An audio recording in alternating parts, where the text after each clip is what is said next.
একটা শুধু সালাম দিবেন ভাই, ভাই যেন একটু জোরে করতালি দিতে পারে এতটুকু, ভাই একটু সালাম দিবেন। আসসালামু আলাইকুম ওয়া রাহমাতুল্লাহ। আউযু বিল্লাহি মিনাশ শাইতানির রাজিম। বিসমিল্লাহির রহমানির রহিম।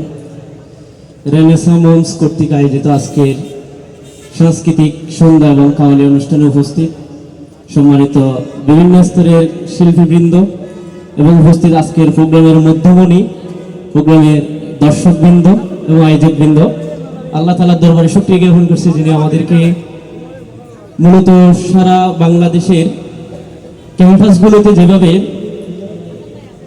ইসলামী গানের প্রতি যে বিদ্বেষ পোষণ করে পুরো বাংলাদেশের ক্যাম্পাসগুলোতে ইসলামী গানের আড্ডা তথা কাওয়ালি গানকে তারা যেভাবে নিষিদ্ধ করেছিল, আজকে পুরো বাংলাদেশের মানুষ একতাবদ্ধ হয়ে পুরো বাংলাদেশে সেই ইসলামী সাংস্কৃতিক তথা ইসলামী সাংস্কৃতিক সন্ধ্যার মধ্য দিয়ে পুরো বাংলাদেশে ইসলামী সংস্কৃতির যে একটা চর্চার রূপ তুলে দিয়েছিল, তার ওই ধারাবাহিকতায় আজকের লোহাগড়ার ভট্টলির ময়দানে রেনেসাঁ সংঘের উদ্যোগে আয়োজিত আজকের এই মঞ্চের আজকের এই কাওয়ালি সন্ধ্যা এবং সাংস্কৃতিক অনুষ্ঠানের মধ্য থেকে আমরা এটাই ঘোষণা দিতে চাই, এই লোহাগড়ার ময়দানে ভট্টলিতে এতদিন পর্যন্ত যেসব চাটুকার দালাল, যেসব ইসলাম বিদ্বেষীরা ইসলামের ক্ষতি করার জন্য নিজেদেরকে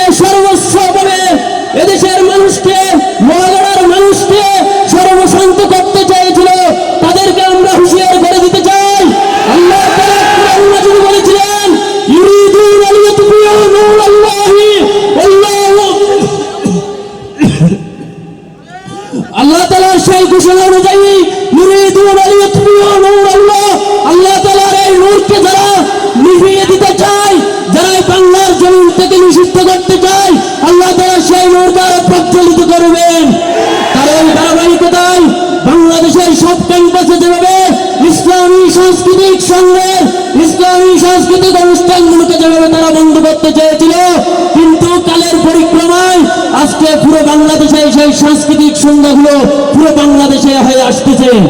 সম্মানিত উপস্থিতি, লোহাগড়ার এই ময়দানে ভট্টলি এই শহরে আজকে থেকে 2 মাস আগে এই চৌধুরী প্লাজার সামনে লোহাগড়ার তথাকথিত গুন্ডাবাহিনী অস্ত্র শস্ত্র নিয়ে ইভেন 4ই আগস্ট পর্যন্ত তারা সেখানে মহড়া করেছিল এবং তারা এখানে অস্ত্র শস্ত্র লাঠি সুটা নিয়ে 4ই আগস্ট যারা আন্দোলন সংগ্রামী ছিল তাদের বিরুদ্ধে তাদেরকে প্রতিহত করার জন্য এখানে সমাবেশ করেছিল।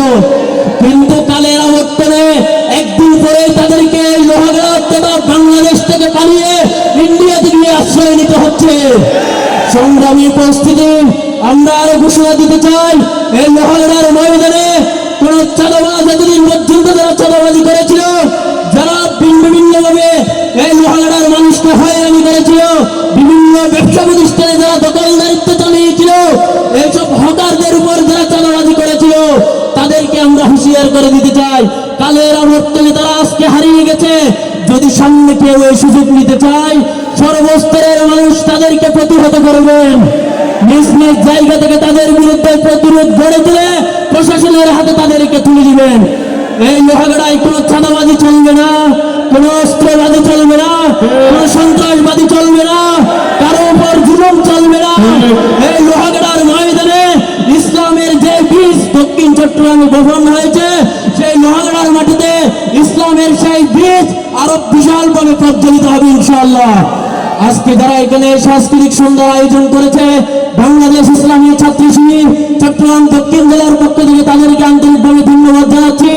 আজকের এই সাংস্কৃতিক সন্ধ্যা থেকে আমরা এটাই আহ্বান করব, এখান থেকে যে সব শিক্ষণীয় বিষয়গুলো আজকে আমাদের সামনে উপস্থাপিত হয়েছে, সেই সব বিষয়গুলো আমরা নিজেরা নিজেদের ব্যক্তিগত জীবনে, পারিবারিক জীবনে, সামাজিক জীবনে এবং রাষ্ট্রীয় জীবনে সেগুলো মেনে চলার চেষ্টা করব। এবং কেউ যদি কোনোভাবেই আবারও জুলুম করতে চায়, মানুষের অধিকার হরণ করতে চায়, মানুষের উপর অত্যাচার চালাতে চায়, আমরা ছাত্র সমাজ, ছাত্র জনতা তাদেরকে কঠোরভাবে প্রতিহত করবো ইনশাআল্লাহ। আমরা আজকে এখান থেকে ঘোষণা দিতে চাই, সর্বশেষ এই লোহাগড়ার শান্তি শৃঙ্খলা থেকে সবকিছু দেখভাল করা আমাদের দায়িত্ব। এই লোহাগড়ার মাটি এবং মানুষের যারা এতদিন পর্যন্ত আমরা লোহাগড়ার বিভিন্ন স্তরের মানুষকে মামলা হামলা অত্যাচার নির্যাতনের মধ্যে দিয়ে তাদেরকে বাড়িঘর ছাড়া করেছিল, তাদেরকে আমরা এই কথা বলতে চাই, আমরা প্রতিহিংসার বশবর্তী হয়ে কারো উপর কোনো জুলুম করব না, কারো উপর কোনো প্রতিশোধ আমরা ব্যক্তিগতভাবে নিব না, কিন্তু আমরা যারা অবশ্যই অপরাধী তাদেরকে আমরা আইনের হাতে তুলে দেব। এজন্য সকলকে আজকে যারা এখানে আয়োজন করেছেন এবং যারা উপস্থিত হয়েছেন সকলকে ধন্যবাদ জানিয়ে ইসলামী সংস্কৃতির এই চর্চা যাতে দিক থেকে দিগন্তে এবং বাংলাদেশের এক টেকনাফ থেকে তেতুলিয়া, রূপসা থেকে পাতুরিয়া এক প্রান্ত থেকে আরেক প্রান্তে যাতে ছড়িয়ে যায় সেই আহ্বানটুকু রেখে যারা আজকে আয়োজন করেছেন তাদেরকে অসংখ্য ধন্যবাদ জানিয়ে আজকের মতো এখানে বিদায় নিচ্ছি।